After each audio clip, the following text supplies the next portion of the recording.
2 करोड़ नौकरियां, वो भी हर साल।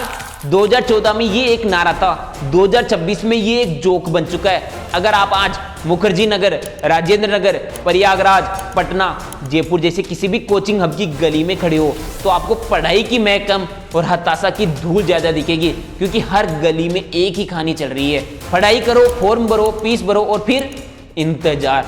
अब कोई कहेगा अरे बेरोजगारी तो कम हो गई है, पर सरकारी आंकड़े कह रहे हैं कि हर 3 में से 1 ग्रेजुएट के पास नौकरी ही नहीं है। कोई न कोई व्यवसाय करेंगे, कमाई करेंगे, कोई एक आध व्यक्ति को रोजगार देंगे, कोई ऑटो रिक्शा चलाएगा, कोई पकौड़े की दुकान करेगा, कोई चाय की दुकान करेगा, कोई अखबार बेचने का काम करेगा, कोई कहीं डिपॉजिट देकर के और एजेंसी लेगा। ये सब चीजें रोजी रोटी कमाने की व्यवस्था हुई है कि नहीं हुई है? इसको रोजगार मानेंगे कि नहीं मानेंगे?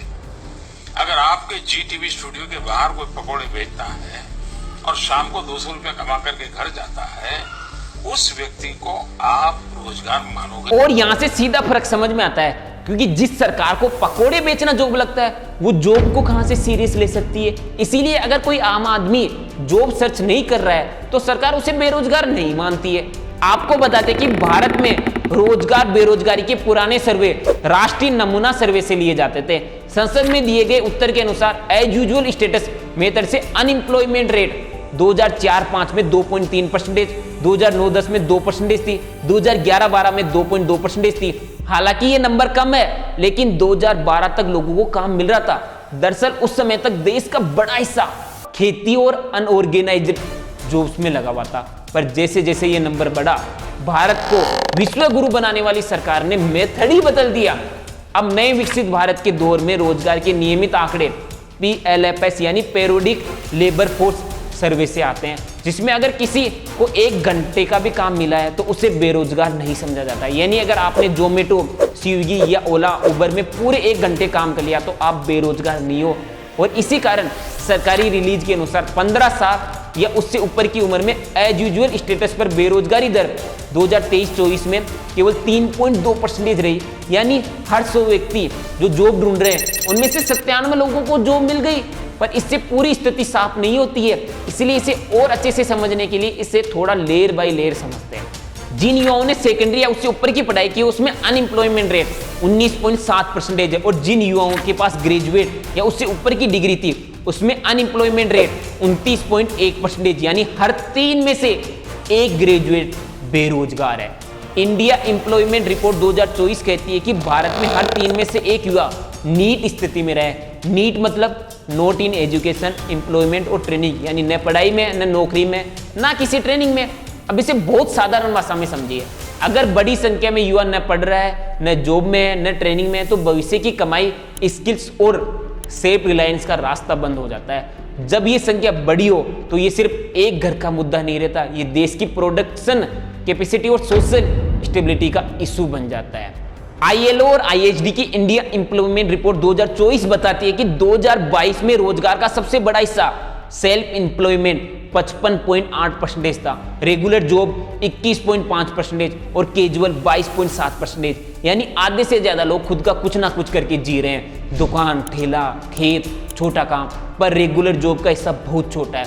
2022 में लगभग 45.8% लोग खेती या उससे जुड़े जॉबों में थे, लेकिन खेती का ग्रोस वैल्यू एडेड में योगदान सिर्फ 15.5% था। मतलब लोग ज्यादा थे लेकिन कमाई का हिस्सा कम था। यही कारण है कि गांवों में मेहनत बहुत होती थी पर आमदनी अक्सर दबाव में रहती थी और गैर खेती अच्छी कमाई वाले जॉबों की जरूरत बढ़ती जाती थी।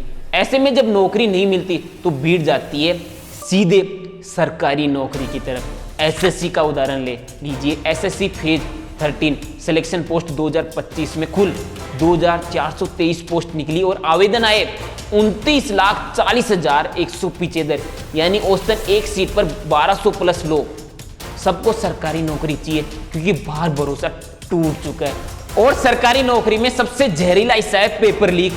SSC CGL टायर 2 2017 के मामले में CBI की FIR में लिखा है कि 21 फरवरी 2028 को क्वांटिटेटिव एबिलिटी की आंसर की सोशल मीडिया पर सुबह 10:10 पर वायरल हो गई थी, जबकि परीक्षा का तय समय था 10:30, यानी परीक्षा शुरू होने से पहले ही जवाब बाहर।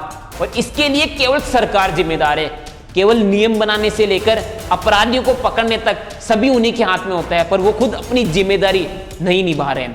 हर साल कितने पेपर लीक होते हैं ये आपको पता ही है, पर केवल पेपर लीक ही नहीं, सरकार के मिसमैनेजमेंट के कारण भी लाखों लोगों की जॉब चली जाती है। कोविड लॉकडाउन के समय सरकार के मिसमैनेजमेंट के कारण लाखों लोगों की जॉब कैसे गई, इसका अंदाजा CMI के हवाले से की गई रिपोर्ट में दिखता है। अप्रैल 2020 में लगभग 10 से 12 करोड़ लोगों के बेरोजगार जाने की बात सामने आई है। और जब कमाई गायब होती है तो असर सिर्फ जेब पर नहीं, भोजन, पढ़ाई, इलाज, कर्ज सब पर पड़ता है। और बेसिक जरूरतें पूरी ना होने पर एक आसान रास्ता दिखता है, वो है क्राइम का रास्ता। हर बेरोजगार अपराध करता है, ऐसा कहना गलत है, लेकिन रिसर्च ये बताती है कि जब अनएम्प्लॉयमेंट बढ़ता है तो खासकर प्रॉपर्टी क्राइम्स जैसे चोरी, सेंधमारी, लूट का जोखिम बढ़ जाता है। इंटरनेशनल रिसर्च में ये ओपिनियन बार बार सामने आता है कि जॉब जाने से लिक्विडिटी कंस्ट्रेटेड यानी हाथ में नकद की कमी और मानसिक तनाव बढ़ता है और कुछ सर्कमस्टांसेस में प्रेशर टू कमिट क्राइम बन सकता है। साथियों, रोजगार को लेकर मैं मानता हूं कि अभी भी देश में काफी कुछ करना है। हम ऐसा नहीं कहते सब कुछ हो गया है, हम ऐसी सोच वाले व्यक्ति नहीं है। अगर ऐसा सोच होती तो इतना दौड़ते क्यों? हम भी मौज कर लेते यार, प्रधानमंत्री बन गए, क्या है मौज करो, क्या कर रहा है। पर आंकड़ों के हिसाब से तो कुछ नहीं हुआ, सरकार मौज में है, आम जनता पिस रही है। बेरोजगारी हम और आप जैसे लोगों पर एक ऐसा सेंध कर रही है। मोदी जी, अमित शाह और NDA सरकार बड़े बड़े दावे करती है कि हम इंडिया को स्किल वाइल मजबूत करेंगे, पर अगला वीडियो आने वाला है स्किल की धज्जियां उड़ाने वाला। बीजेपी और इंडियन गवर्नमेंट का 14,000 करोड़ का एक सबसे बड़ा स्कीम वो आपके सामने आएगा, क्योंकि बेरोजगारी बढ़ी है तो स्किल्स को लाने की बात चल रही है, पर उस स्किल्स में हुआ है 14,000 करोड़ का स्कीम। उसके लिए चैनल को सब्सक्राइब कर लीजिए, क्योंकि अगला वीडियो पूरी तरीके से इंडियन गवर्नमेंट की स्किल्स की धज्जियां उड़ाने वाला है।